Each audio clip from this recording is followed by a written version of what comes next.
Welcome to The Prize Inside, your favorite source for exploring the human potential through the stories of ordinary people achieving the extraordinary.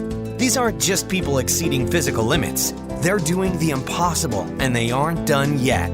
Are you ready to exceed your potential? Then join in now with your hosts, chiropractors Rochelle and Jeremy Myers and massage therapist Bunny.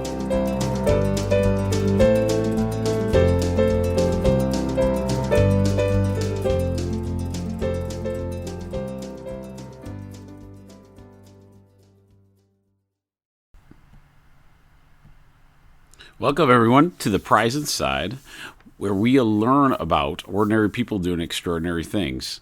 So today's episode is another Chiropractic Principle episode. It's Chiropractic Principle 4. And before we get into that, let's go through our list of sponsors. The Prize Inside is brought to you by mypeakdirect.com, MYEPEAK direct.com. It's an online holistic store that holistic doctors deem the products exceptional. Ever have a difficult time knowing what supplement to take? Maybe you have heard a suggestion and are not sure what would be a good fit for you. MyPeak is this online store that only sells top quality holistic supplies from top rated companies. MyPeakDirect.com does not recommend anything its doctors haven't tried first, so check it out. MyPeak, MYEPEAK direct.com. Dr. Rachel Myers and Amy Segerman offer 4 components to support you as you begin your journey towards lifelong transformation, one healthy habit at a time. Your coach will be with you every step of the way. Studies show that having a support system can help you get better results. It's why each client gets paired with a coach to guide them on the path to optimal health and well-being. Their coaches are there to empower and encourage you in real time. They know the journey you're about to embark on because they themselves have been on it first. So give them a call, 269-964-1441, and ask for Dr. Rachel or Amy. All right, here we go. So, Chiropractic Principle 4. It's pretty a cool one. It's a small one again. We've had 1, 2, and 3, which we'll go over in a minute. But Chiropractic Principle 4 kind of brings them all together in hopes that I can explain them in a way that kind of starts making more sense as we go. Okay, so I'm going to go back and reread Principle 1, 2, and 3, and then you can kind of see where Principle 4 comes into and why it's such a valuable piece to understanding our world and our lives and our bodies as we know it, and that is the true essence of holistic thinking. So principle number 1 was called the major premise. A universal intelligence is in all matter and continually gives to it all properties and actions, thus maintaining it in existence. So we had this universal intelligence, right? Principle 2, the chiropractic meaning of life. Chiropractic meaning of life is the expression of that intelligence through matter is the chiropractic meaning of life. Okay, so when we discovered that there's an intelligence within us that essentially, when it's expressed, that is the difference between life and non-life, basically. So we go into principle number 3, the union of intelligence and matter. So life is necessarily the union between intelligence and matter. So what that is essentially there is no life without the intelligence. So what, like when a person dies and it's just a corpse, a lot of times, what is that has left? It's the intelligence, it's the energy of that matter, and that's the difference between those two. So we start going into, and if hopefully that makes sense. So then we go into this thing that we call the triune of life. This is principle number 4. It's called the triune of life. Life is a triunity having 3 necessary factors, namely intelligence, force, and matter. Okay. So when you look at those, intelligence, force, and matter, We're talking about the inherent innate intelligence. We're going to go there because that's going to be in principles coming forward. Remember, universal intelligence is the universe and the intelligence that is around, the nature around us. We are included in that. Now, our body, we have another word in chiropractic holistic, is innate intelligence, because we kind of want to make sure our innate intelligence of our body is working, and that's one reason why we try to learn how all this stuff works, right? So you have this intelligence within that it's within this matter. There is, with that intelligence, there must be, the universe creates energy, which is basically the force that they're talking about. So you have intelligence, force, and matter, and that creates life in something that's living. So you understand, back when I was talking about the universal intelligence of, there is universal intelligence of a rock.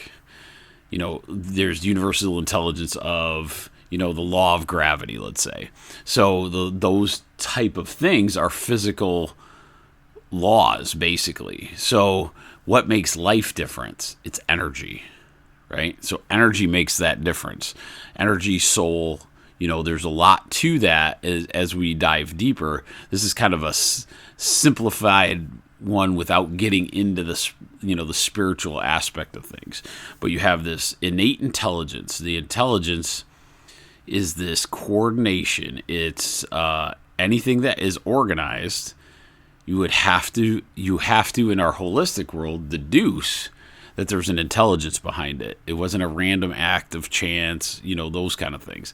That intelligence lines up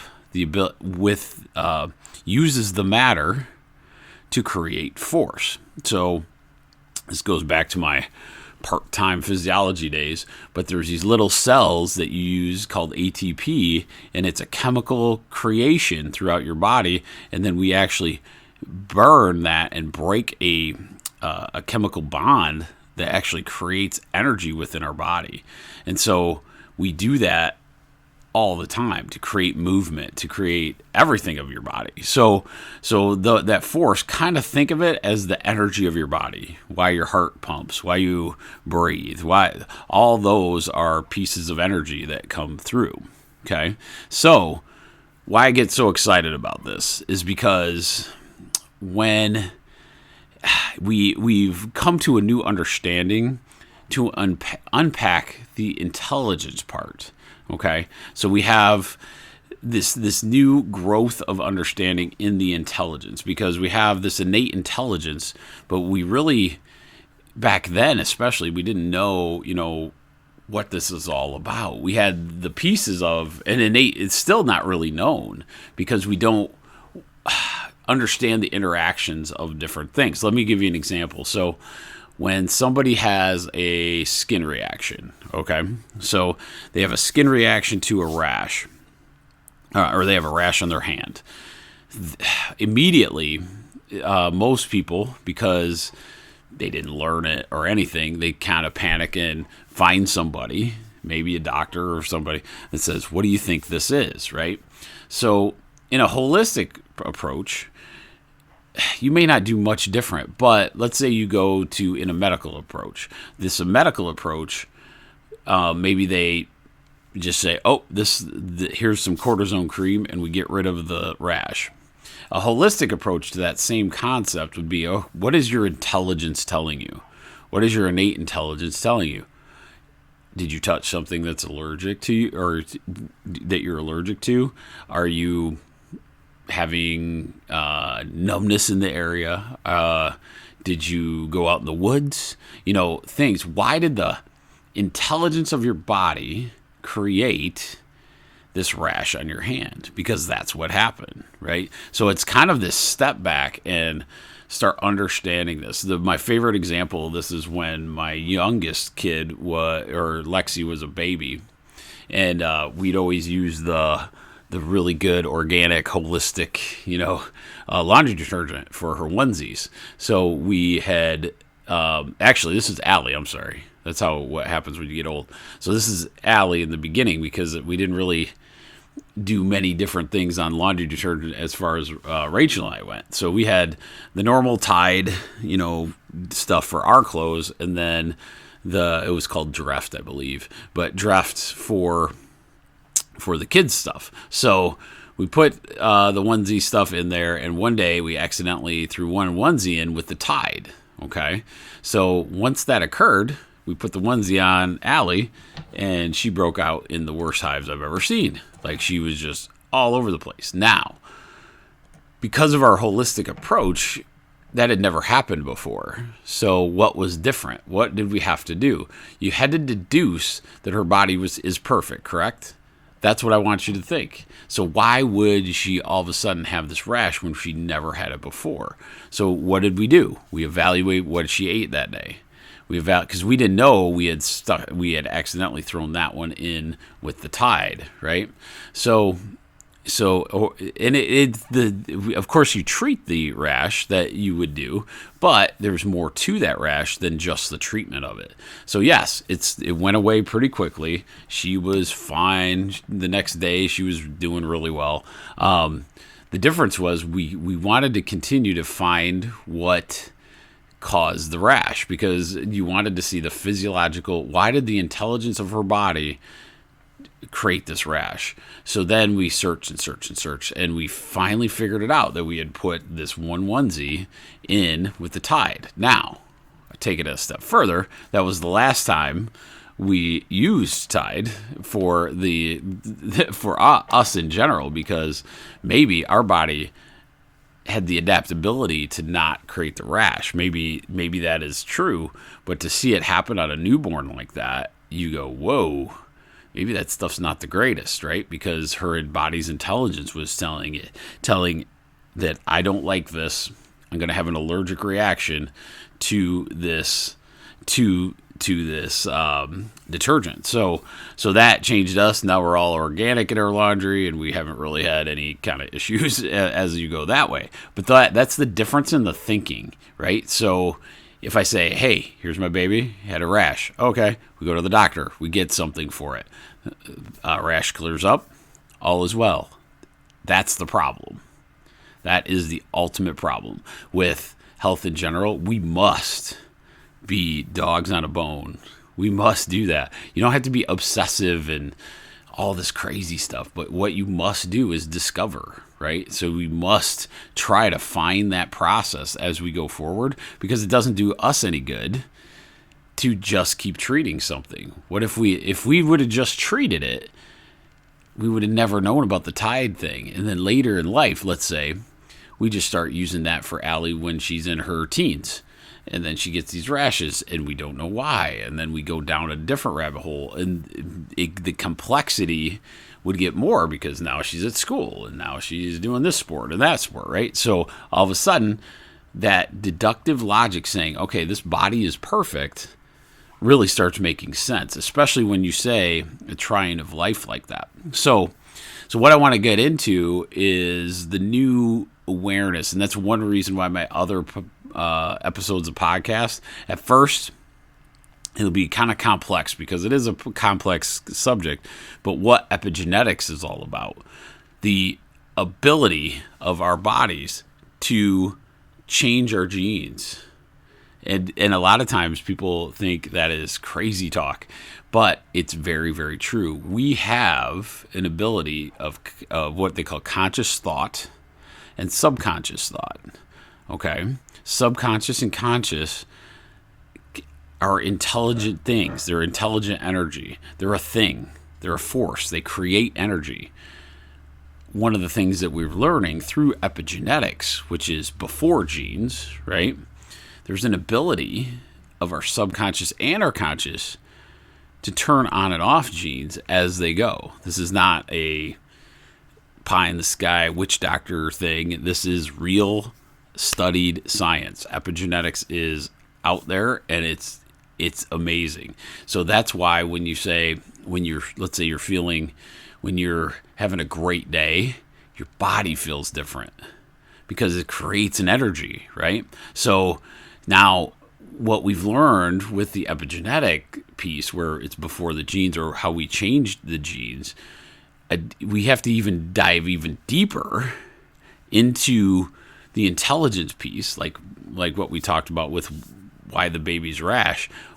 Why when I walk a certain way, this right hip hurts, right? So then maybe you have a subconscious movement pattern that's been with you the whole time. And so then we starting to understand changing that. Let's say, I'll give you an example. All of us have seen this. You have Uncle Larry, who was a football player, and he still limps from his knee injury that he had in that sport 50 years ago, right? And you ask Uncle Larry, how's your knee been doing? He's like, fine. But he's limping.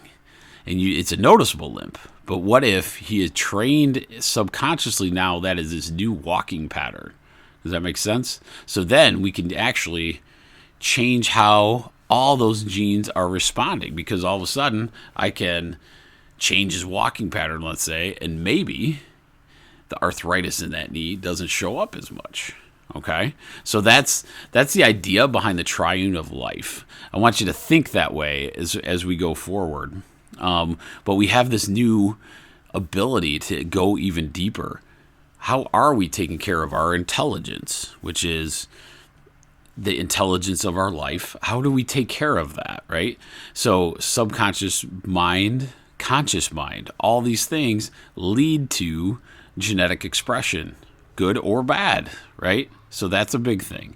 How do we take care of our matter? How do we do our physical body?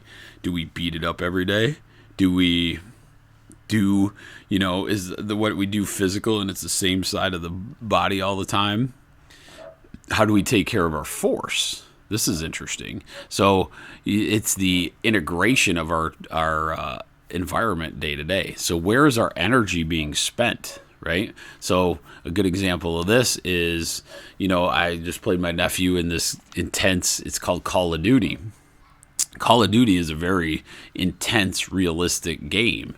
And so I was watching it, and I'm fascinated because there was a study bunch of years ago on a less intense game that they put a heart monitor on a kid. And when the kid was in the shooter aspect or, part of that game that's exciting, the kid his heart rate was going the same as somebody running a 400-yard sprint.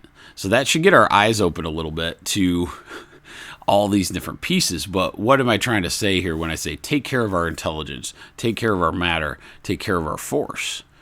When all of these things integrate together perfectly, you have perfect health.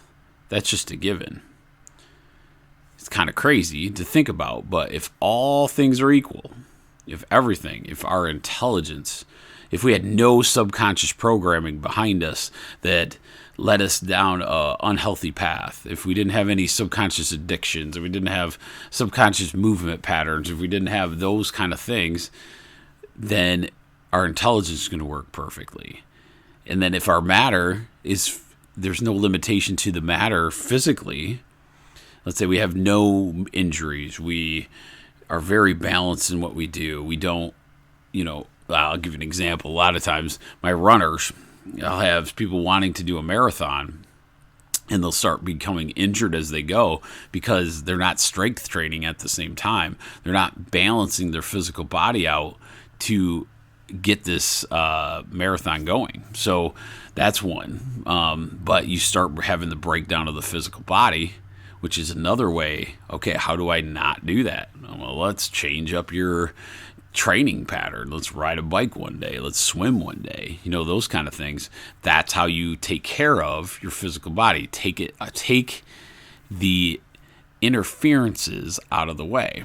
How do you take care of the force? So many times this is one of the bigger ones. So the energy, how do you take care of your energy? What are you spending your time on?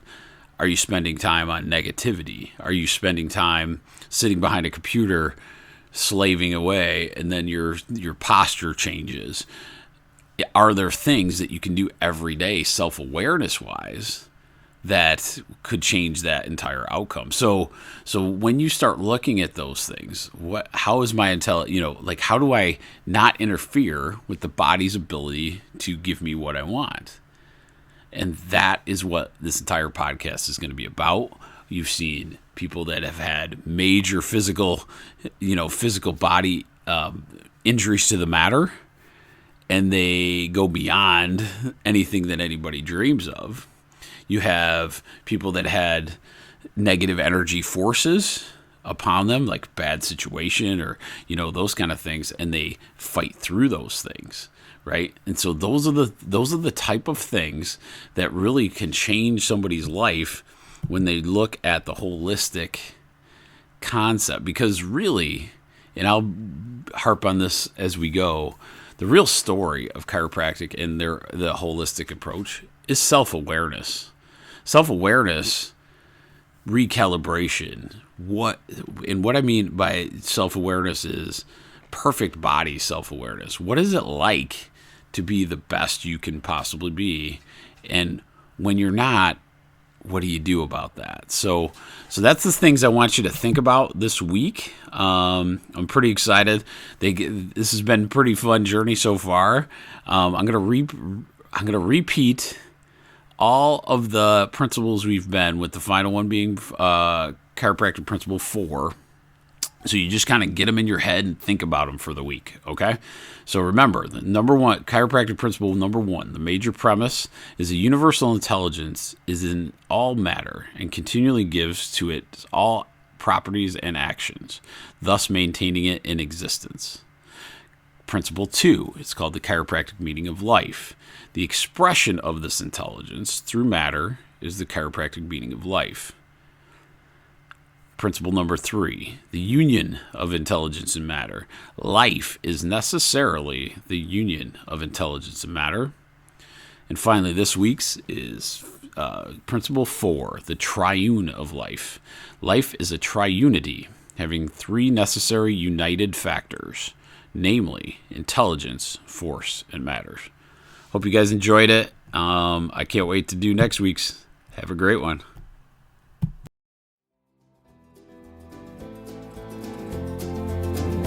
Don't think for a second that this episode has reached its full potential, because we have plenty more for you on myers-chiropractic.com. Be sure to like us on Facebook and subscribe to the show on your preferred podcast listening service so you don't miss a minute of real stories, real people, and real results. We look forward to exploring the human potential with you next time, right here on The Prize Inside.